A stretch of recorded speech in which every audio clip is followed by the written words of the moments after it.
బాబుగారు నాకు చెప్పింది ప్రభుత్వ విద్యని బలోపేతం చేయాలి. స్కూల్ అవ్వచ్చు, మొదలుపెట్టు ఇంటర్మీడియట్ అవ్వచ్చు, ఉన్నత విద్య కూడా కావచ్చు. మీరందరూ బాగా చదవాలి.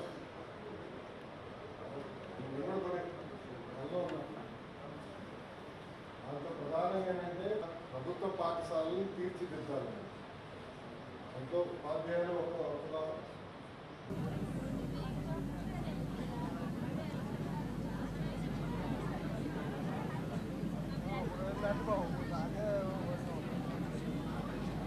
A very good morning to everyone. I am B. Sirisha, first MPC studying in Government Junior College. Welcome to the grand launch of Dr. Sithamma Midday Meal. హృదయపూర్వకంగా స్వాగతిద్దాం. వారి అంకిత భావం మరియు నాయకత్వం ప్రతిరోజు శ్రేష్ఠ కోసం ప్రయత్నించడానికి మాకు స్ఫూర్తినిస్తాయి. First and foremost, the guiding force of today's program, a visionary leader and a champion for education. We are privileged to have with us the young, dynamic, enthusiastic and Honorable Minister for Human Resources Development, IT, Electronics and Communication, Sri Nara Lokesh sir. A round of applause please. As we extend our heartfelt gratitude for their unwavering support and leadership. I also welcome Sri Satyakumar Yadav sir, in charge Minister of NDR District and Minister of Health, Family Welfare and Medical Education. Sri Kesineni Sivanath sir, Member of Parliament, and Reddy sir, Principal of Government Junior College, Paikapuram. And I also request my friends Rajya Lakshmi, 2nd MPC and Lokesh, 2nd MPC to join with them. Thank you. మా తెలుగు తల్లి అంటూ వచ్చేస్తున్నారు Jahnavi Anushka, D Keerthana, Victor Rani, Sandhyarani madam, JL in commerce.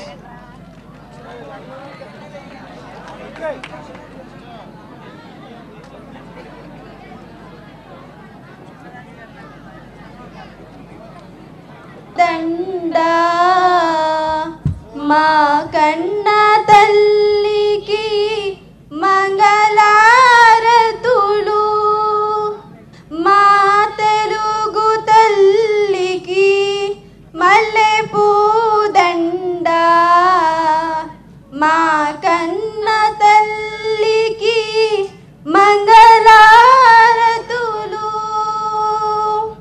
కడుపులో బంగారు కనుచూపులో కరుణ చిరునవ్వులో సిరులు దొరలించు మా తల్లి మా తెలుగు తల్లికి మల్లెపూ దండా మా కన్న తల్లికి మంగళారతులు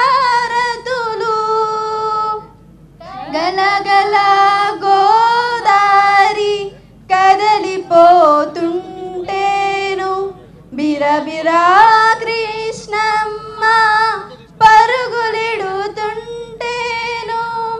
బంగారు పంటలే పండుతాయి మురిపాల ముత్యాలు దరలుతాయి మా తెలుగు తల్లికి మల్లెపూ దండా మా కన్న తల్లికి మంగళారతులు అమరావతి నగర అపురూప శిల్పాలు త్యాగయ్య గొంతులో తారాడు నాదాలు తిక్కయ్య కలములో తియందనాలు నిత్యమై నిఖిలమై నిలచియుండేదాకా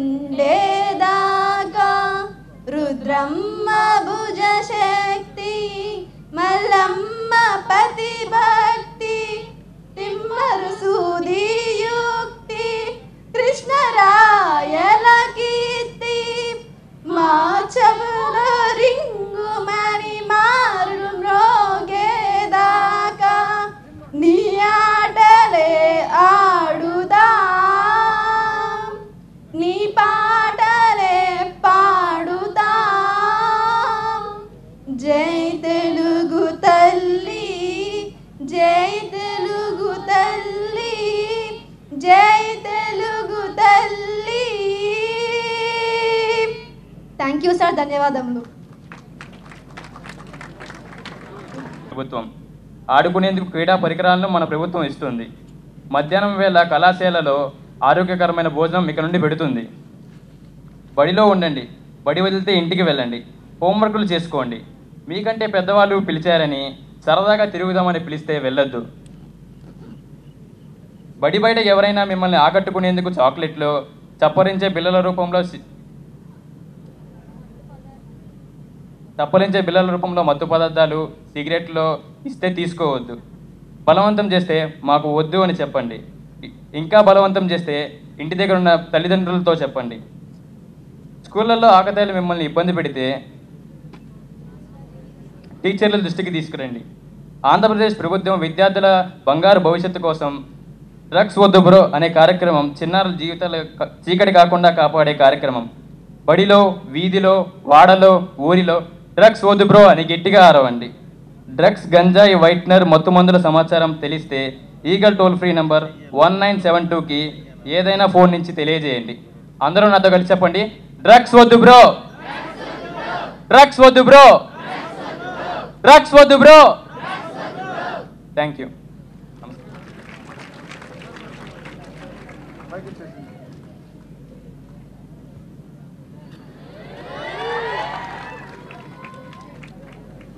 ఇన్ఫ్యాక్ట్ ఫైనాన్స్తో కూడా చర్చించాలి. ఇమ్మీడియట్గా డెసిషన్ తీసుకున్నా, మీరు చేసేయండి, నేను రాటిఫికేషన్ చేపిస్తానని.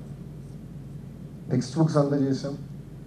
కానీ అది చేసిన తర్వాత ఇంకా బలోపేతం చేయాలి, గైడ్స్ ఇంకా స్ట్రాంగ్గా రావాలని మేము అందరితో మాట్లాడి నెక్స్ట్ ఇయర్ నుంచి, అంటే మీ జూనియర్స్కి ఒక అదృష్టం, ఎందుకంటే నెక్స్ట్ ఇయర్ నుంచి బలమైన గైడ్స్, టీచర్ ట్రైనింగ్ మెటీరియల్ ఇవన్నీ కూడా మన ప్రభుత్వం అందజేయబోతుంది.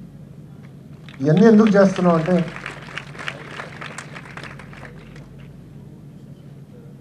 మన ఇంట్లో తల్లిదండ్రులు శారీరకంగా చాలా కష్టపడి రూపాయి సంపాదించి వాళ్ళందరి ఆలోచన మనం బాగా చదవాలి అన్న డబ్బులు ఖర్చు పెడతాం, మన కోసం ఖర్చు పెడతాం.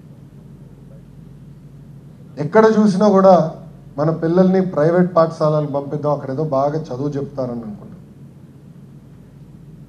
దానికి కారణం ప్రభుత్వ పాఠశాలల పైన నమ్మకం తగ్గిపోయింది. మీ మంత్రిగా నేను ఒక లక్ష్యంగా పనిచేస్తున్నాను. కేజీ నుంచి పీజీ వరకు ప్రభుత్వ పాఠశాలలు కానీ విశ్వవిద్యాలయాలు ఎలా బలోపేతం చేయాలి, ప్రైవేట్తో ధీటుగా ఎలా పనిచేయాలి, వాళ్ళకి ఎలా పోటీ ఇవ్వాలి. రాబోయే సంవత్సరాల్లో 1, 1, 2, 3, 3 అని వచ్చినప్పుడు గవర్నమెంట్ ఆఫ్ ఆంధ్రప్రదేశ్ ఫలానా జూనియర్ కళాశాల పిల్లలు తీసుకొచ్చే బాధ్యత మన ప్రభుత్వం తీసుకుంటుందని సభాముఖం నిర్ణయించుకుంటుంది.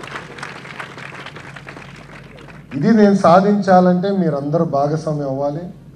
ఇప్పుడున్న మీరందరూ బాగా చదవాలి. నేను కూడా ఇంటర్ చేశా. నా ఇంటర్లో నా మిత్రులే ఇప్పుడు కూడా నా జీవితకాలం కూడా మిత్రులుగా మిగిలిపోయారు. దొంగ పనులు కూడా చేసే అప్పుడు, కానీ అదంతా పార్ట్ ఆఫ్ లైఫ్. సో సత్య గారు స్ట్రిక్ట్ మాస్టర్, నేను కొంచెం లీనియంట్ మాస్టర్. చదవాలి, బాగా చదవాలి. అట్ ద సేమ్ టైం ఫ్రెండ్స్తో కూడా సమయం గడపాలి. ఇది ఎందుకు చెప్తున్నానంటే మనకు కష్టకాలాలు వచ్చినప్పుడు మనకు అండగా నిలబడేది మన మిత్రులు. మనం కొన్ని విషయాలు తల్లిదండ్రులు చెప్పుకోలేకపోవచ్చు, కానీ మన మిత్రులు చెప్పుకుని వాళ్ళ దగ్గర సలహాలు తీసుకోవచ్చు. ఈ 2 సంవత్సరాలు చాలా కీలకమైన 2 సంవత్సరాలు, అందుకే సీరియస్గా తీసుకోండి. ఒక పక్కన ఎంజాయ్ చేస్తూ సీరియస్గా చదవండి. ఉపాధ్యాయులు చాలా అద్భుతంగా పనిచేస్తున్నారు, నిజంగా వాళ్ళు అభినందిస్తున్నాం. నేను చూశాను, ర్యాంక్స్ బాగా వస్తున్నాయి. కానీ నేను వాళ్ళు కోరేది, గౌరవ హెచ్ఎం గారు ఇప్పుడే చెప్పారు, అకాడమిక్ పర్ఫార్మెన్స్లో మన జూనియర్ కళాశాల 2 స్టార్లో ఉంది. అంటే చాలా ఇంప్రూవ్ చేయాలి. అకాడమిక్ పర్ఫార్మెన్స్ అంటే అటెండెన్స్ కానివ్వండి, ఇంకో పక్కన ఇంటర్నల్స్లో కానివ్వండి, లేదంటే గత బ్యాచెస్లో పాస్ పర్సంటేజ్ తక్కువ ఉంటే మనది తగ్గిపోతుంది. సో ఇక్కడ ఒక్కరు కానీ తక్కువ అటెండెన్స్ వస్తే ఆటోమేటిక్గా అకాడమిక్ పర్ఫార్మెన్స్ తగ్గిపోతుంది. దయచేసి ఇది సీరియస్గా తీసుకోండి. ఈరోజు డిగ్రీ చదివితే కానీ ఉద్యోగాలు వచ్చే పరిస్థితి. సో డ్రాప్ అవుట్స్ అనేది ఉండకూడదు. పొరపాటున ఫెయిల్ అవుతే ఇంట్లో చెప్పేస్తారు, అరే నువ్వు ఇంకా చదవలేవులే, ఎందుకు నువ్వు వెళ్ళి పని చేయని. అది జరగకూడదు. బాగా చదవాలి, మీకు అండగా ప్రభుత్వం నిలబడుతుంది. ఇప్పుడే పెద్దలు అన్నట్టు ఒక విజనింగ్ ఎక్సర్సైజ్ జరిగింది, విజన్ 2047. మేము నవ్వుకున్నాం. అనిత గారు హోంమంత్రి గారు, నాకన్నా సంవత్సరం పెద్దవారు. సో డ్యాస్ పైన మేము ఇద్దరున్నప్పుడు ఇద్దరం అనుకున్నాం, సార్ మనం స్కూల్లో ఉన్నప్పుడు విజన్ 2020 అన్నారు బాబు గారు అని, గుర్తుందా అన్నారు. గుర్తుందండి. ఆ రోజు నవ్వుకున్నా, ఏం విజన్ 2020 ఏమవుతుంది దీనివల్ల అని. కానీ ఈరోజు మనం వెళ్ళి చూస్తే, హైదరాబాద్ని చూస్తే, ఆ రోజు బాబు గారు ఏ విజన్లో అయితే ఆ విజన్ డాక్యుమెంట్లో పెట్టారో అక్షర అది నిజమైంది. అదేవిధంగా విజన్ 2047 తీసుకొచ్చాం. దాంట్లో అన్ని రంగాల ఆంధ్ర రాష్ట్రం అగ్రస్థానంలో ఉండాలి. సబ్ కేటగిరీ ప్రకారం తీసుకొస్తే ఈరోజు విద్యాశాఖ కానీ వైద్యశాఖ కానీ అందరూ కూర్చుని ఆ విజన్ సాధించడానికి వచ్చే 5 సంవత్సరాలు ఏం చేయాలి, దాని తర్వాత ఏం చేయాలి మేము ప్లాన్ చేసుకుంటాం. నేను ఐటీ ఎలక్ట్రానిక్స్ శాఖ మంత్రిగా కూడా ఉన్నాను. మీకోసం అనేక కంపెనీలు తీసుకొచ్చాం, ఇంకా తీసుకొస్తాం. ఇప్పటికీ అనౌన్స్మెంట్స్ మీరు చూసుంటారు. టీసీఎస్ విశాఖపట్నానికి వస్తాం, అనేక ఎలక్ట్రానిక్స్ మ్యానుఫ్యాక్చరింగ్ కంపెనీలు రాయలసీమకు వస్తున్నాయి. ఇట్లా అనేక పెట్టుబడులు తీసుకొస్తాం. 20 లక్షల ఉద్యోగాలు కల్పించాలి, ఇది ఒక లక్ష్యంగా మేము పనిచేస్తాం. ఒక పక్కన కంపెనీలు తీసుకొస్తే ఇంకో పక్కన ఆ కంపెనీని ముందలు తీసుకెళ్ళడానికి ఉద్యోగస్తులు కూడా అవసరం. అది మీరందరూ ఉన్నారు ఇక్కడ, మీ అందరిపైన బాధ్యత ఉంటుంది. బాగా చదవాలి, ప్రయోజకులుగా మారాలని ఈ సభాముఖంగా కోరుకుంటున్నాను. ఇంకో పక్కన సత్య గారు చాలా మంచి మాట చెప్పారు. జాబ్ సీకర్సే కాదు, జాబ్ క్రియేటర్స్. ఉద్యోగాలు ఎత్తుక్కుంటాం కాదు, 10 మందికి ఉద్యోగాలు కల్పించే శక్తి కూడా మనలో ఉంది. అనేక ఇన్నోవేటివ్ ఐడియాస్ మీకుంది. అటుపక్క కేంద్ర ప్రభుత్వం నరేంద్ర మోడీ గారి నాయకత్వంలో అనేక కార్యక్రమాలు తీసుకొచ్చింది. ఇంకో పక్కన రాష్ట్ర ప్రభుత్వం కూడా ఆంటర్‌ప్రెన్యూర్స్ని పెద్ద ఎత్తున ప్రోత్సహించేదానికి కేవలం ఒక ఐటీ రంగంలోనే అవసరం. మీరు చూస్తే సింపుల్ టూత్ బ్రష్లు తయారు చేసే కంపెనీలు ఉంటాయి, శానిటరీ నాప్కిన్స్ తయారు చేసే కంపెనీలు ఉంటాయి.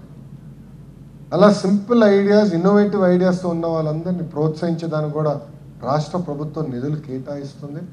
కేవలం జాబ్ సీకర్సే కాదు, జాబ్ క్రియేటర్స్గా కూడా దయచేసి ఆలోచించమని ఇక్కడున్న పిల్లలందరినీ, విద్యార్థులందరినీ ఈ సభాముఖంగా కోరుకుంటున్నాను. చివరిగా ఒక మాట చెప్పాలనుకుంటున్నాను. సిపి సార్ కూడా ఇక్కడనే ఉన్నారు. వాస్తవాలు మనం చెప్పుకోవాలంటే ఇప్పుడున్న ప్రాంతంలో డ్రగ్స్ ఎక్కువ ఉన్న విషయం అందరికి తెలిసింది. గత ప్రభుత్వం డ్రగ్స్ పైన గురించి పెద్ద పట్టించుకోలేదు. మీ అందరూ తెలుసు, ఒక యువగలం పాదయాత్ర నేను చేశాను.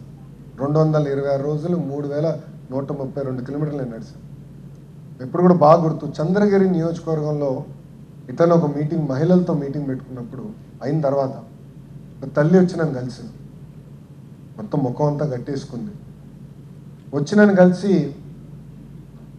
సార్ నాకు 3 పిల్లలు ఉన్నారు, 3 ఆడపిల్లలు ఉన్నారు.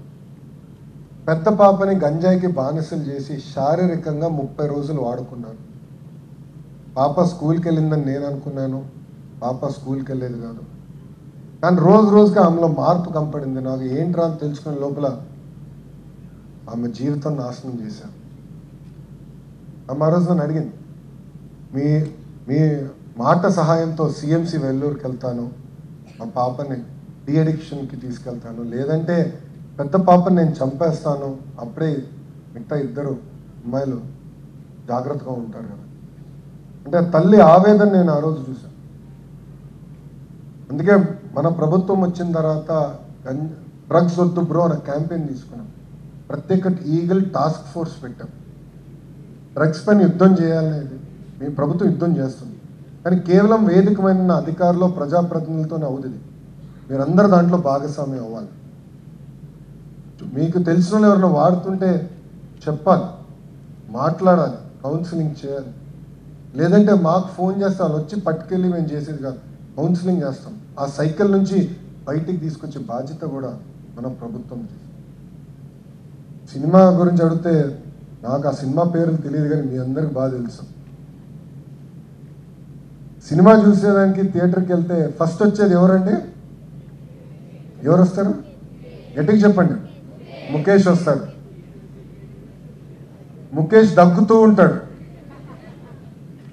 మనందరం అనుకుంటా, అబ్బా ఈ గోల్ ఎందుకురా, తొందర దిగండి, సినిమా పెట్టండి, సినిమా ఏంటి అని. పాపం చాలా ఇబ్బంది పడుతూ ఉంటాడు ముఖేష్. గంజాయి సేవించిన వాళ్ళు దానికన్నా ఎక్కువ ఇబ్బంది పడతారు. ముఖేష్ కన్నా దారుణమైన పరిస్థితి మనకు వస్తుంది. సిగరెట్ వల్ల కనీసం మనం ఇబ్బంది ఎదుర్కొంటాం, కానీ గంజాయి వల్ల కుటుంబాలే నాశనం అవుతాయి. అనేక సందర్భాల్లో పిల్లలు తల్లిదండ్రుల పైన దాడి చేశారు. గంజాయి తీసుకున్నప్పుడు ఏం జరుగుతుందో తెలియక కొట్టారు తల్లిదండ్రులు. నా నియోజకవర్గం మంగళగిరిలో ఇట్లనే మేము కార్యక్రమం ఎన్నికల ముందర పెట్టుకుని వార్డు వారిగానే మీటింగ్లు పెట్టుకుంటే అక్కడ ఒక పెద్ద ఆయన నాకు చెప్పారు, సార్ మా కొడుక్కి గంజాయి ఇవ్వకపోతే చేతులు బాగా ఇట్టే ఉంటుంది, ఇబ్బంది పడతాడు, అందుకే నేను వెళ్ళి గంజాయి కొని మా అబ్బాయికి ఇస్తున్నానని చెప్పాడు. చూడండి పరిస్థితి. ఏడుస్తూ నాకు చెప్పాడు, ఇప్పుడు కూడా గుర్తు, ఏడుస్తూ చెప్పాడు. దయచేసి ఇది సీరియస్గా తీసుకోండి. గంజాయి వద్దు bro, don't become a Mukesh. దయచేసి ఇది గుర్తుపెట్టుకోండి. ఎక్కడికి వెళ్ళినా మీరు ఇది మాట్లాడాలి. డ్రగ్స్ అనేది వద్దు, గంజాయి వద్దు, దానికి దూరంగా ఉండాలి, లేదంటే ఒక తరమే నాశనం అవ్వాలి. ఉడతా పంజాబ్ సినిమా చూసుంటారు కొంతమంది, చూసారా? చూడలా. ఓటీటీ ప్లాట్ఫామ్ నేను ఉందనుకుంటా, చెక్ చేయాలి నేను కూడా. ఉడతా పంజాబ్ సినిమాలో చూపిస్తారు ఎలా డ్రగ్స్ వల్ల పంజాబ్ రాష్ట్రంలో ఒక తరం నాశనమైంది. చూస్తే మనకు చాలా అవగాహన వస్తుంది. అందుకే దయచేసి ఇది సీరియస్గా తీసుకోమని మిమ్మల్ని అందరినీ కోరుకుంటూ, ఇంకా ఏప్రిల్ తొందరలో ఎగ్జామ్స్ వస్తున్నాయి. మీ అందరికి ఎంత పరీక్షనో నాకు కూడా అంతే పరీక్షలాగా ఉంది. మీకు మార్కులు తక్కువ వస్తే నాకు కూడా మార్కులు కట్ చేస్తారు గౌరవ ముఖ్యమంత్రి గారు. సో సీరియస్గా తీసుకోండి, బాగా చదవండి. మిమ్మల్ని ప్రోత్సహించడానికి మేము ఉన్నాం. మీకు కావాల్సిన మెటీరియల్ అందజేస్తాం. ఇప్పుడు కొత్త కార్యక్రమం కూడా తీసుకున్నాం. ఐఐటి మెడ్రాస్తో పైలట్ ప్రాజెక్ట్ చేస్తున్నాం. ఈవినింగ్ సప్లిమెంటేషన్ ట్యూషన్స్కి నిపుణులతో మ్యాథ్స్, ఫిజిక్స్, కెమిస్ట్రీ, ఇంగ్లీష్ కూడా సప్లిమెంటేషన్ పైలట్ ప్రాజెక్ట్ స్టార్ట్ చేసాం. నెక్స్ట్ బ్యాచ్కి అది రోల్అవుట్ చేయాలని మేము నిర్ణయం తీసుకున్నాం. గైడ్స్ అందజేస్తాం. మన మోడల్ టెస్ట్ కూడా నిర్వహిస్తున్నాం. దయచేసి సీరియస్గా తీసుకోండి. ఎప్పుడు రాని విధంగా మన జూనియర్ కళాశాలలో అందరూ కలిసికట్టుగా మంచి మార్కులు తీసుకురావాలని ఈ సభాముఖం మిమ్మల్ని అందరినీ నేను కోరుకుంటూ, ఈరోజు ఈ కార్యక్రమంలో పాల్గొన్న విద్యార్థులందరికీ పేరు పేరున నా హృదయపూర్వక ధన్యవాదాలు తెలుపుకుంటూ మీ అందరి దగ్గర నుంచి సెలవు తీసుకుంటాం.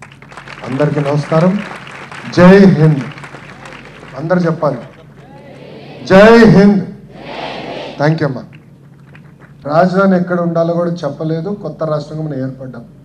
అప్పుడు అందరిని ఒప్పించి ఒకే రాష్ట్రం, ఒకే రాజధాని, కానీ అభివృద్ధి వికేంద్రీకరణ జరగాలని చంద్రబాబు నాయుడు గారు ఆనాడు చెప్పారు. అభివృద్ధి వికేంద్రీకరణ అంటే అన్ని ప్రాంతాలు సమగ్ర అభివృద్ధి చెందాలి. ఉదాహరణ ప్రధానంగా చూస్తే అనంతపూర్కి కియా ఫ్యాక్టరీ వచ్చింది. ఆ ఒక్క కియా ఫ్యాక్టరీ వల్ల తలసరి ఆదాయంలో ఆంధ్ర రాష్ట్రంలో 3వ స్థానానికి వచ్చింది అనంతపూర్ జిల్లా, ఒక్క ఫ్యాక్టరీ వల్ల. అదేవిధంగా renewable energy, solar, wind plants అన్ని అనంతపూరు, కర్నూలు బెల్ట్లో వస్తున్నాయి. ఎలక్ట్రానిక్స్ మ్యానుఫ్యాక్చరింగ్ కంపెనీస్ అని చిత్తూరు, కడప జిల్లాకి తీసుకొస్తున్నాం. నెల్లూరు ఆల్రెడీ పెద్ద ఎత్తున పరిశ్రమలు ఉన్నాయి. అంతేకాకుండా అక్కడ పోర్ట్ ఉంది. కొత్తగా ఒక రిఫైనరీ కూడా త్వరలో ప్రకటించబోతున్నాం. అక్కడ టేక్ ఆఫ్ అవుతుంది. ప్రకాశం జిల్లాకు వచ్చేగల బయోఫ్యూల్స్ అంటే గడ్డి నుంచి ఫ్యూల్ కూడా తయారు చేసే అవకాశం వస్తుంది, గ్యాస్ తయారు చేసే అవకాశం వస్తుంది. దానికి రిలయన్స్ సంస్థ, మనందరికీ తెలిసిన రిలయన్స్ సంస్థ ముందుకు వచ్చారు. 500 ప్లాంట్స్ ఆంధ్ర రాష్ట్రంలో పెడుతున్నారు. అది ప్రకాశంలో స్టార్ట్ చేస్తున్నారు. మనకి ఇటు కృష్ణా, గుంటూరు వచ్చి రాజధాని ఇక్కడికి వస్తుంది. సో రాజధానికి సంబంధించిన రెగ్యులేటరీ ఏజెన్సీస్, దానికి సంబంధించిన మనకి కావాల్సిన ఎడ్యుకేషన్ ఇన్స్టిట్యూషన్స్, ఉద్యోగాలన్నీ ఇక్కడ వస్తాయి. ఉభయ గోదావరి జిల్లా పెద్ద ఎత్తున మీకు ఆక్వా ఉంది, డిఫెన్స్ ఉంది, ఇంకో పక్కన పెట్రోకెమికల్ కారిడార్ కూడా ఆ బెల్ట్లో వస్తుంది. ఉత్తరాంధ్రకి వెళ్తే world's largest chemical park, pharma park, medical devices manufacturing, IT hub. So ఇట్లా అన్ని ప్రాంతాలని సమగ్ర అభివృద్ధి చేయాలని నిర్ణయంతో కంపెనీలన్నీ గ్రూప్గా తీసుకొద్దాం. ఏదో ఇక్కడ ఒక కంపెనీ అక్కడ ఒక కంపెనీ పెడితే ఓవర్ పీరియడ్ ఆఫ్ టైం వీళ్ళు వెళ్ళిపోతారు. అట్లా కాకుండా ఎకో సిస్టమ్ క్రియేట్ చేయాలి. సో ఆ దిశగా మేము పనిచేస్తున్నాం. కంపెనీలు తీసుకొస్తాం, మీకు ఇక్కడనే ఉద్యోగాలు కల్పించే లక్ష్యంతో మేము పనిచేస్తాం. మన ప్రభుత్వం అధికారంలోకి రాకుండా ముందర 20 లక్షల ఉద్యోగాలు కల్పిస్తామని చెప్పాం. ఆ దిశగా మేము పనిచేస్తున్నాం. మా అందరికీ టార్గెట్స్ ఉన్నాయి. గురువు గారికి కూడా టార్గెట్స్ ఉన్నాయి, నాకు టార్గెట్స్ ఉన్నాయి. కంపెనీలు ఎన్ని వచ్చినాయి, ఎన్ని గ్రౌండ్ అయినాయి, ఏ స్థాయిలో ఉన్నాయని మేము రివ్యూ చేస్తున్నాం. సో బ్రెయిన్ డ్రెయిన్ కాదు కదా, బ్రెయిన్ గెయిన్ అవ్వాల్సిన అవసరం ఉంది ఆంధ్ర రాష్ట్రంలో. అది తీసుకొచ్చే బాధ్యత మన ప్రభుత్వం తీసుకుంది. Thank you sir. Thank you అమ్మా. కాబట్టి ఈ జాగ్రత్తలు డి అడిక్షన్ సెంటర్స్ పెట్టే ప్రయత్నం చేస్తున్నాం. అయితే ఇవన్నీ కాకుండా అసలు డ్రగ్స్ బారిన పడకుండా యువతని, ముఖ్యంగా మీ వయసులో ఉన్న పిల్లల్ని కాపాడుకోవడం కోసం గౌరవ ముఖ్యమంత్రి గారు ఒక టాస్క్ ఫోర్స్ని వేశారు. తర్వాత ఈగిల్ అనే దీన్ని పెట్టారు. ఎక్కడైతే డ్రగ్స్ అంటే గాంజా ఉత్పత్తి అవుతుందో ఆ ఉత్పత్తి అయ్యే స్థానంలోనే వాటిని ఉత్పత్తి కాకుండా తొలగించే ప్రయత్నం కూడా చేస్తున్నారు. కాబట్టి ఆ జాగ్రత్తలన్నీ తీసుకుంటున్నారు ప్రభుత్వం వైపు నుంచి. ఇప్పటికే బారిన పడి వాళ్ళని కాపాడుకునే ప్రయత్నం జరుగుతుంది, కొత్త వారు పడకుండా కాపాడుకునే ప్రయత్నం జరుగుతుంది. అయితే మీ వయసులో ఉన్న పిల్లలు జాగ్రత్తగా ఉండాలి, వీరికి చాలా దూరంగా ఉండాలి. మనము మన మిత్రులు కూడా వాటిని బారిన పడకుండా కాపాడుకోవాల్సిన బాధ్యత మన అందరి మీద ఉంది. మంది ప్రజాప్రతినిధులు కూడా గతంలో చేశారు. అది కరెక్ట్గా నేను ఏ పార్టీ అయినా మార్పు మా దగ్గర మొదలవ్వాలి, మార్పు ఫిలిం స్టార్స్ దగ్గర మొదలవ్వాలి, మార్పు సమాజంలో రావాల్సిన అవసరం ఉంది. మీరు కూడా దానిపైన సీరియస్గా మాట్లాడాల్సిన అవసరం ఉంది. ఇది కూడా part of curriculum. Next year నుంచి దీన్ని సీరియస్గా తీసుకోండి. కేజీ నుంచి పీజీ వరకు ఇది we want to take it up serious and will deliver. Thank you so much. Thank you అమ్మా. ప్రధానంగా ఏంటంటమ్మా, ప్రైవేట్ రంగంలో జూనియర్ కాలేజీలన్నీ కూడా ఇంప్రూవైజ్ అయిపోయింది. కరిక్యులం కానివ్వండి, ఎగ్జామినేషన్ మెథడ్ కానివ్వండి, పిల్లల్ని ఇమీడియట్గా బైఫర్కేట్ చేస్తారు, టెస్ట్ పెట్టేస్తారు, ఎవరు బాగా చేస్తున్నారు, ఎవరు కొంత మధ్యలో ఉన్నారు, ఎవరు ఇబ్బంది పడుతున్నారు బైఫర్కేట్ చేస్తారు, సెపరేట్ సెక్షన్స్ పెడతారు. సబ్జెక్ట్ వారీగా అంటే ఏ సబ్జెక్ట్లో వెనుకబడ్డారు సబ్జెక్ట్ ఎక్స్పర్ట్ పెట్టేసి సప్లిమెంటేషన్ కూడా చేస్తారు. దాంతోపాటు గైడ్స్, మోడల్ టెస్ట్, నేను ఇంకోటి ఏదంటారు క్వశ్చన్స్ అండ్ ఆన్సర్స్ ఏమంటారు మేడం అది, క్వశ్చన్ బ్యాంక్ కూడా ఎన్ని ఆటోమేటిక్గా అందజేస్తారు. సో ప్రిపేర్ అయ్యేదానికి, ఇంటికి వెళ్ళిన తర్వాత కూడా చదువుకునేదానికి అవకాశం కల్పిస్తారు. ఆ సిస్టమ్ మొత్తం తీసుకురాబోతుంది. End to end I want to bring that, including the IT system. Technology system కూడా ఎట్లా చేద్దాం అనుకుంటున్నాం అంటే డైరెక్ట్గా మీ తల్లిదండ్రుల వాట్సాప్కి లింక్ చేస్తాం. మీరు పొరపాటున స్కూల్కి రాకపోతే ఆటోమేటిక్గా మెసేజ్ మీ తల్లిదండ్రులకు వెళ్ళిపోతుంది. అదేవిధంగా ఒక్క సబ్జెక్ట్, అందరు నవ్వుతున్నారు. అదేవిధంగా అమ్మా ఒక సబ్జెక్ట్లో మీరు సరిగా పర్ఫామ్ చేయకపోతే ఉపాధ్యాయులు కూడా ఇమ్మీడియట్ తెలుసుకునేదాన్ని. బికాజ్ వాళ్ళు కూడా తెలియాలి, ఓహో ప్రత్యేకంగా ఈ ఫండమెంటల్స్లో వీక్గా ఉన్నారు, ఈ ఫండమెంటల్స్ వీక్గా ఉంది. దానికి సప్లిమెంటేషన్, దానికి ఏం చేస్తున్నాం అంటే ఐఐటి మెడ్రాస్ ఇట్లా అనేక సంస్థలతో కూడా ఒప్పందం కుదిరించుకుని వర్చువల్ ట్యూషన్స్ ఎట్లా చేయాలి. సో పోస్ట్ ఆల్రెడీ 1.5 hour పెంచాం ఈ టైంలో, ఎందుకంటే సంకల్ప్ ప్రోగ్రామ్ కింద 1.5 hour పెంచాం. అంతేకాకుండా మీరు ఇంటికి వెళ్ళేటప్పుడు కానివ్వండి, లేదంటే కామన్ ఇన్ఫ్రాస్ట్రక్చర్ ఇప్పుడు చూసి, ఎందుకంటే మీకు కూడా భద్రత ఉంటుంది కామన్ ఇన్ఫ్రాస్ట్రక్చర్ ఉంటే, అక్కడ కెమెరాతో మంచి ప్రొఫెసర్ గారు బేసిక్ ఆ ఫండమెంటల్స్ ఎక్కడైతే వీక్గా ఉన్నారో అది సబ్స్టిట్యూట్ చేసేదానికి ఒక మెకానిజం ఏర్పాటు చేస్తాం. అన్ఫార్చునేట్లీ అన్నీ ఈ 3 నెలలు నేను చేయలేకపోతున్నాను, కొన్ని ప్రారంభించాం. కానీ నెక్స్ట్ బ్యాచ్ ఎవరైతే ఉన్నారో వాళ్ళందరికీ ఇది సెట్ చేసే బాధ్యత నేను తీసుకుంటాను. Thank you sir. Thank you very much. నాకు ఇదే కావాలి, లేదంటే తల్లిదండ్రులు కూడా ఇబ్బంది పెట్టి నాకు ఇదే కావాలి అదే చేయాలంటే దేవుడు కూడా అన్ని కోరికలు తీర్చలేడు. సో మనం కూడా టఫ్, ఎస్ ఇది కష్టం మనకు తెలుసు, కానీ సమాజంలో ఒక మార్పు తీసుకురావాలి, చైతన్యం తీసుకురావాలనుకున్నప్పుడు road less travelled we should travel. అప్పుడే ఆ మార్పు అనేది మనలో వస్తుంది, సమాజంలో వస్తుంది. సో నేను గతంలో తెలుగులో మాట్లాడడానికి ఇబ్బంది పడ్డాను, ఎందుకంటే కేజీ నుంచి పీజీ వరకు ఇంగ్లీష్ మీడియం. కానీ ఈరోజు ఇంగ్లీష్లో మాట్లాడాలంటే ఇబ్బంది పడతాను నేను, ఎందుకంటే పాదయాత్రలో కానీ అందరితో తెలుగులో మాట్లాడి ఇప్పుడు నా ఆలోచన విధానం కూడా తెలుగులో ఆలోచిస్తే ఇప్పుడు మళ్ళీ ట్రాన్స్లేట్ చేసి ఇంగ్లీష్లో మాట్లాడుతున్నాను. ఉల్టా ప్రాబ్లం వచ్చింది నాకు. సో ఇట్లా ఒక నిర్ణయం తీసుకుని జీవితంలో ఒకటి సాధించాలనుకున్నప్పుడు ఆటోమేటిక్గా శక్తి మనకు వస్తుంది, చుట్టుపక్కల ఉన్న వాళ్ళందరూ కూడా ప్రోత్సహిస్తారు, తద్వారా మనం ముందరగలం. మీ grade expect to move to their respective dining location. M. Rajesh, 426 out of 470. CH Sai Kumar, 419 out of 470. CH Navyasri, Sheikh Ramya, J. Anjali, J. Prakash.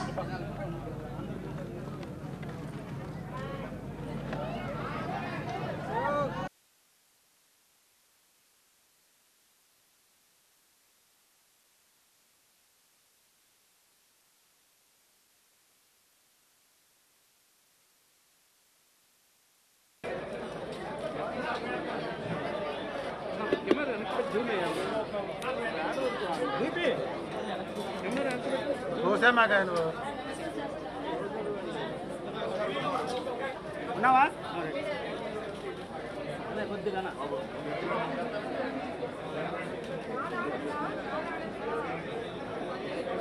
తమ్ముడు బాబు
ఆర్కేఎస్కే మీకు తెలుసు.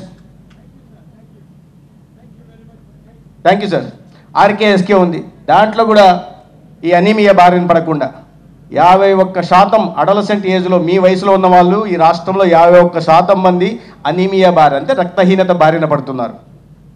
37% మంది బాలింతలు అంటే ప్రెగ్నెంట్ ఉమెన్ వాళ్ళు అనీమియా బారిన పడుతున్నారు.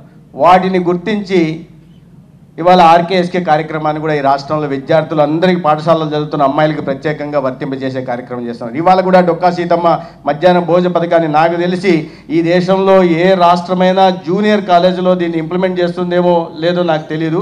కోనా శశిధర్ గారికి తెలిసి ఉండాలి. నాకు 10th క్లాస్ వరకు చేస్తారన్న విషయం తెలుసు, కానీ జూనియర్ కళాశాలల్లో మొట్టమొదటిసారిగా మన రాష్ట్రంలో ప్రారంభం చేస్తున్నారు. దీనికోసం రాష్ట్ర ప్రభుత్వం చంద్రబాబు నాయుడు గారి నాయకత్వంలో 1900 కోట్లు ఖర్చు పెడతా ఉంది. ఇది కేవలం కడుపు నింపే ప్రయత్నం మాత్రమే కాదు, దాంట్లో మీకు పోషకాహారాన్ని అందించి మీరు అందరూ ఆరోగ్యంగా ఉండేలాగా, ఎందుకంటే ఆరోగ్యవంతమైన శరీరం ఆరోగ్యవంతమైన ఆలోచనలకు దారితీస్తుంది. ఆరోగ్యవంతమైన ఆలోచనలు ఆరోగ్యవంతమైన సమాజాన్ని నిర్మిస్తాయి. కాబట్టి మీరందరూ ఆరోగ్యకరంగా ఉంటే చదువులో మంచి ప్రగతి చూపించగలరు, పరిణితి చూపించగలరు, తర్వాత మీ జీవితాన్ని మీరు మలుచుకోగలరు, మీ భవిష్యత్తును కూడా మీరు తీర్చిదిద్దుకోగలనే ఉద్దేశంతో ఇవాళ మధ్యాహ్నం భోజన పథకాన్ని తీసుకొచ్చారు. గతంలో చేసి నేను రాజకీయాలు మాట్లాడదలుచుకోవాలి, కానీ గుడ్లు 6 రోజులు కానీ 5 రోజులు గుడ్లు పెడుతున్నారు. నేను ఇవాళ 25% తగ్గింది గుడ్ల ఇది. నేను ఇవాళ చూస్తున్నా, ఇవాళ అడిగా మా ఇంట్లో ఒక గుడ్డ ఎంత ఉందని, 6.5 రూపాయలు. 6.5 రూపాయలు 25% తగ్గించారంటే రూపాయి 62 పైసలు తగ్గింది. రూపాయి 62 పైసలు గతంలో ఎక్కడికి పోయేదో మరి నాకు తెలియదు. ఎత్తి కొట్టాలి. అధికారులు నేను వచ్చే ముందల జూనియర్ కళాశాలకు వచ్చి చెప్పాను, సార్ అక్కడంతా 71% మహిళలు ఉన్నారు, వాళ్ళే మొత్తం ఎంసీ చేస్తానన్నారని. నేనే ఆశ్చర్యపోయా. I'm really proud of you. ఇదే స్పిరిట్తో జీవితం మీరు ముందరికెళ్ళాలి. వేదికమైన పెద్దలు, గౌరవనీయులు వైద్య శాఖ మంత్రిగా సత్యకుమార్ గారు, అదేవిధంగా విజయవాడ సెంట్రల్ నియోజకవర్గం శాసన సభ్యుడు గౌరవనీయులు బోండా ఉమా గారు, Vijayawada parliament member MP Kesineni చిన్ని గారు, గన్నవరం నియోజకవర్గం ఎమ్మెల్యే వెంకట్రావు గారు, ఇతర అధికారులు, కలెక్టర్ గారు, సిపి సార్, పోలీసులు చూస్తే సార్ అనాల్సి వస్తుంది. సో సిపి సార్, మన కూన శశి గారు is principal secretary HRD, collector గారు ఉన్నారు, కృతికా మేడం గారు కూడా కమిషనర్ బోర్డ్ ఆఫ్ ఇంటర్మీడియట్. మీ అందరికీ నా హృదయపూర్వక నమస్కారాలు. ఇక్కడ పిల్లల్ని చూస్తే నాకు సంక్రాంతి ముందలు వచ్చినట్టుంది. అందరినీ చూస్తే నవ్వుతూ నా వైపు చూస్తున్నారు. విద్యాశాఖ మంత్రిగా నేను అవ్వాలని కోరా. ఎన్డీఏ పార్టీలని అధికారంలోకి వచ్చిన తర్వాత గౌరవ ముఖ్యమంత్రి గారు వేదిక మీద మమ్మల్ని కొంతమందిని మంత్రివర్గంలో తీసుకోవాలని నిర్ణయించారు. అది జరుగుతున్న సమయంలో ముఖ్యమంత్రి గారు నన్ను అడిగారు, ఏ శాఖ నువ్వు ఆలోచిస్తున్నావు, నీ ఇంట్రెస్ట్ ఎక్కడుందని. అప్పుడు అన్నా, విద్యాశాఖ మంత్రిగా నన్ను చేయండి సార్. అప్పుడు ఆయన ఆశ్చర్యపోయారు, అది చాలా కష్టమైంది, ఇది ఎందుకు నీకు ఇది, ఒక పక్కన ఈ సంఘాలు ఉంటాయి, చాలామంది విద్యార్థులు ఉంటారు, మార్పు తీసుకురావాలంటే 5 సంవత్సరాలు సరిపోదు, కనీసం 10 సంవత్సరాలు అవసరం ఉంటుందన్నారు. అంతేకాకుండా చాలామంది మిత్రులు, శ్రేయోభిలాషులు, గౌరవ సభ్యులు, ఎంపీ గారు కూడా నాకు మెసేజ్ చేశారు, ఇట్లా వస్తుంది న్యూస్లో, ఇది అవసరమా మీకు, ఐటీ ఇండస్ట్రీస్ అదంతా కొంచెం ఈజీగా ఉంటుంది, సూట్ బూట్ వాళ్ళతో మాట్లాడుకోవచ్చు, ఇంత కష్టం మీకు ఎందుకన్నారు. అప్పుడు వాళ్ళు చెప్పా, బయట అందరు అనుకుంటారు అన్నగారి మనవడు, బాబు గారి కొడుకు, ఈజీ లైఫ్ అని. కానీ మీరు చూస్తే ఎప్పుడు గెలవని నియోజకవర్గంలో నేను పోటీ చేశాను. మంగళగిరి నియోజకవర్గం మేము 1985లో గెలిచాం, దాని తర్వాత గెలవాల. ఆ నియోజకవర్గంలో పోటీ చేసా, ఓడిపోయాను. 2019లో ఓడిపోయాను. కానీ పట్టుదలతో మళ్ళీ నేను 5 సంవత్సరాలు కష్టపడి మొన్న ఆంధ్ర రాష్ట్ర చరిత్రలోనే 3rd హైయెస్ట్ మెజారిటీ నాకు మంగళగిరిలో వచ్చింది. ఇది మీ అందరికి ఎందుకు చెప్తున్నానంటే, జీవితం అనేది ఒక పరీక్ష లాంటిది. దేవుడు ఒక్కొక్కరికి ఒక రకమైన పరీక్ష పెడతారు. ఆ పరీక్షని జయించే శక్తి కూడా మనకి దేవుడు ఇస్తాడు. ఈ మధ్యన చూస్తున్నా, ఒక ఎగ్జామ్ ఏదో ఫెయిల్ అవుతే ఆత్మహత్యలు చేసుకుంటున్నాను, ఆశ్చర్యపోతున్నా. అది నథింగ్, ఎందుకంటే సప్లిమెంట్స్ రాసుకోవచ్చు, మళ్ళీ పైకి రావచ్చు. దయచేసి ఇక్కడ ఉన్న మీరందరూ జీవితాన్ని ఒక పరీక్షగా తీసుకోవాల్సిన అవసరం ఉంది. నేను విద్యాశాఖ మంత్రి అయిన తర్వాత వేదిక పైన ఉన్న అధికారులందరినీ కలిసాం. అప్పుడు మేడం గారు, అంటే బోర్డ్ ఆఫ్ ఇంటర్మీడియట్ కమిషనర్గా మేడం గారు ఉన్నారు, మేడం గారిని అడిగాం. జనరల్గా ఏప్రిల్ మాసంలో యాడ్లు తెగ వస్తాయి, 10th క్లాస్ ఇంటర్ యాడ్స్, 1 1 2 2 3 3 3 4 4 4 అని వేస్తారు యాడ్లు. అవన్నీ ప్రైవేట్ కాలేజీలు, జూనియర్ కళాశాల వాళ్ళు వేస్తారు. మేడం గారిని ఒకటే చెప్పాను, ఎప్పుడైతే మన పిల్లలు ఆ స్థాయికి వస్తారో అప్పుడే నేను సంతృప్తి చెందుతా, అప్పుడే కాళ్ళు ఎగరేసుకుని నేను మంచి పని చేశాను బోర్డ్ ఆఫ్ ఇంటర్మీడియట్ ఎడ్యుకేషన్ అని ఆలోచిస్తాను. తరతరాలుగా మనం కొన్ని ఇబ్బందులు కూడా ఎదుర్కొంటూ వచ్చాం. కానీ ఇక్కడ మార్పు తీసుకురావాలంటే ముందల మనము అంటే స్కూల్ ఎడ్యుకేషన్లో మార్పులు తీసుకురావాలి. దానికి మన ప్రభుత్వం అనేక నిర్ణయాలు తీసుకుంది. తొలి నిర్ణయం రాజకీయాల్ని ప్రభుత్వ విద్యకి దూరం పెట్టాలని నిర్ణయం తీసుకుంది. మీరు చూశారు, ఎక్కడ కానీ మా ఫోటోలు లేవు, మా పార్టీ రంగులు లేవు, మీకు ఇచ్చే మెటీరియల్లో మా పేర్లు మేము పెట్టుకోవట్లేదు. ఎవరిని చూసి మనం సమాజానికి సేవ చేయాలి, ఎవరిని చూసి మనం మంచి పనులు చేయాలో వాళ్ళ పేర్లు పెట్టాం. డాక్టర్ సర్వేపల్లి రాధాకృష్ణ గారి పేరుతో స్కూల్ కిట్స్ అందజేశాం. డొక్క సీతమ్మ గారి పేరుతో ఈరోజు మధ్యాహ్న భోజనం పథకం అందజేస్తున్నాం. అంతేకాదు, గతంలో ప్రభుత్వం కార్యక్రమం చేస్తే ముందర పట్టుకెళ్ళేది మన పిల్లల్ని. ముఖ్యమంత్రి గారి ప్రోగ్రాం వస్తే మనం వెళ్ళాలి, మంత్రి గారి ప్రోగ్రాం వస్తే మనం వెళ్ళాలి. నేను ఆదేశాలు జారీ చేశాను. మన పిల్లలు ఎక్కడికి వెళ్ళారో ఓన్లీ చదువుతారని, ఏ ప్రోగ్రామ్కి వెళ్ళేదంటలేదు. ఇంకో పక్కన ప్రభుత్వ పాఠశాలలో కానివ్వండి, జూనియర్ కళాశాలలో కానివ్వండి, ఎక్సెప్ట్ జాబ్ మేళాస్ ఇంకెలాంటి కార్యక్రమాలు కూడా జరిగేదానికి లేదని మేము నిర్ణయం తీసుకున్నాం. దీంతోపాటు ఉపాధ్యాయులు అనేక ఇబ్బందులు గతంలో ఎదుర్కొన్నారు. యాప్ల భారం విపరీతంగా ఉంది.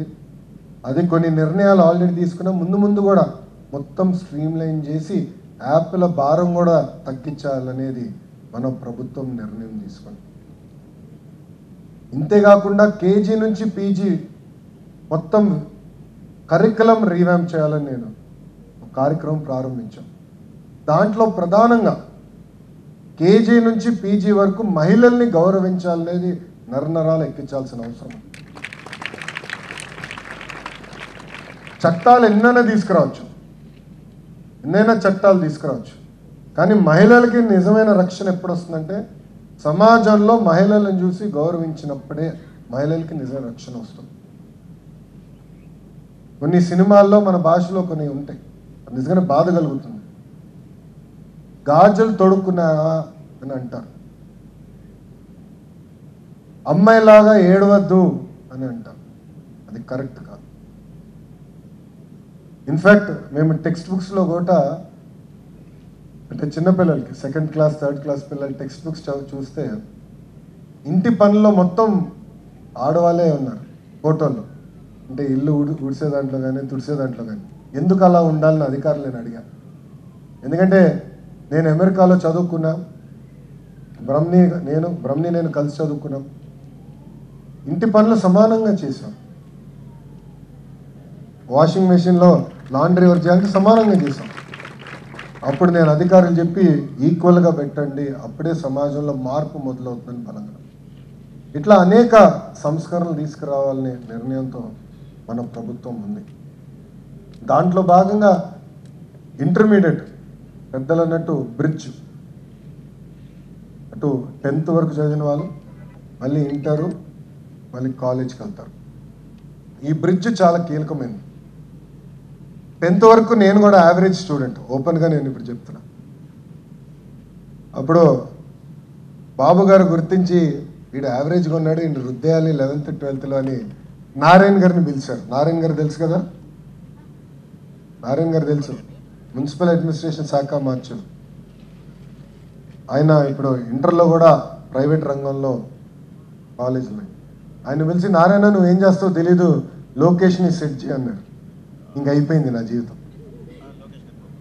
పొద్దున్న నుంచి రాత్రి వరకు నేను ఎక్కడ వీక్గా ఉన్నాను, ఏ ఫౌండేషన్లో వీక్గా ఉన్నానని గుర్తించి ఆ ఫౌండేషన్స్ అంతా నాకు అందజేశారు.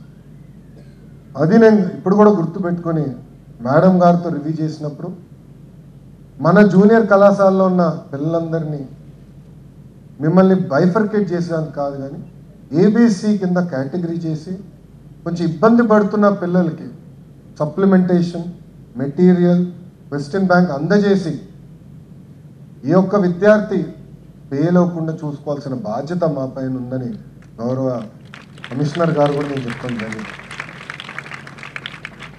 ఈ డిస్కషన్ జరిగినప్పుడు నన్ను అడిగారు, సార్ ఇప్పుడు మీరు అన్నీ చెప్తున్నారు బాగుంది, కనీసం టెక్స్ట్ బుక్స్ ఇవ్వలేదు మనం.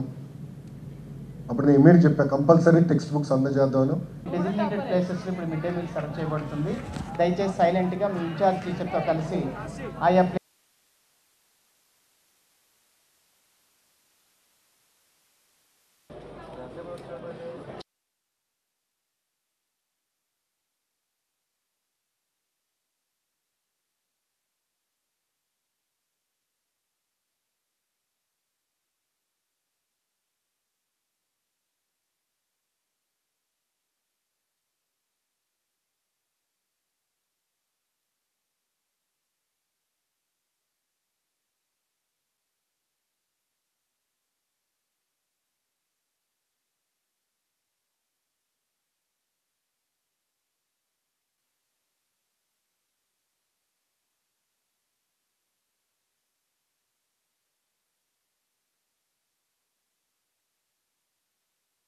Andhra Pradesh, Sri Kona Shashidhar IAS sir, to offer opening remarks about this program.